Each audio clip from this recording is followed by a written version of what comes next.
Okay geng, selamat kembali ke Citak Channel. Okay, ni Citak nak tunjuk macam mana cara nak bagi aircon tu bersih lah. Dia punya outdoor unit ni bersih. Dia punya sirip aircon ni dah setahun setengah ni, lama dah. Dan nak bila saya buat macam ni memang dia bersih lah. Dia punya cooling coil tu, dia punya sirip kan. Okay, nak tahu ni saya tunjuk Okay, bila saya buat macam ni dia bersih lah. Okay geng, yang ni just pakai aquarium punya penapis ni. Beli kat Shopee, dia tebal sikit kan, potong dua. Dia potong setengah dia, tebal sikit lah. Okay, okay geng, boleh tengok dalam dia. Macam baru geng, dah dekat setahun setengah lah. Tapi dia punya cooling coil dia macam baru. Saya hanya cuci dia punya ni je, cover ni je, filter ni je. Alah, macam baru geng.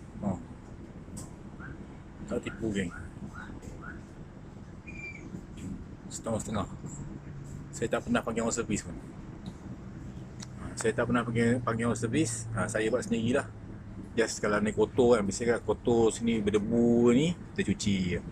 Kalau malas nak buka benda ni, saya just tembak air je, bagi buang habuk tu kan. Tembak air bagi dia meleleh ke bawah. Ataupun kalau tengok kalau dah kotor sangat tu, saya cabut lah. Pagi ni nak lekat dia pakai magnet je. Cari magnet kan, magnet kecil-kecil ni. Pakai magnet je lekat ni. Malas lah nak buat frame-frame lagi. Jenuh juga kan nak buat frame design kan. Cari magnet je tampal lah. Sama je belakang ke. Dua lapis saya buat. Saya buat magnet je kan. Magnet. Senang geng. Okay geng, jumpa lagi. Okay geng, ni magnet dah. Saya jaga magnet je geng. Tu. Magnet je tutup cover belakang. Tengah ni saya sambung, saya pakai gam. Gam saya pakai tu gam gajah kot. Tak tahu lah, itu melekat tu okey lah. Pakai dah apa pun geng, yang je melekat sebab dia tak cukup lebar kan. Memang bersih geng. Kau memang bersih gila kan. Ni belah atas geng. Ni saya pakai magnet besar magnet speaker. Mana speaker rosak-rosak kan, ambil magnet dia. Belah atas je, gantung macam tu je. Geng, magnet je geng. Nak sikit kepala. Okay geng, magnet besar ni pakai tak jatuh lah, kena angin kuat kan. Angin kuat kadang ribut apa, tak jatuh lah ni.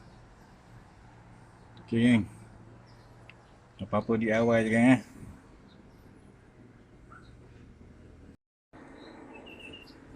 Ni geng aircon. Ni aircon je.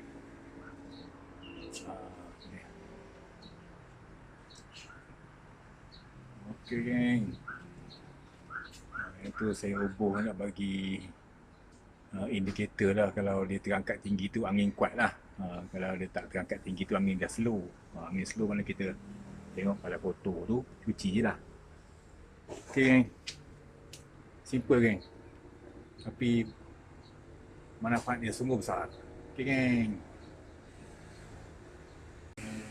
Okay geng, alright geng, jumpa lagi untuk video seterusnya. Untuk video akan datang lah. Okay ya. Okay geng, bye.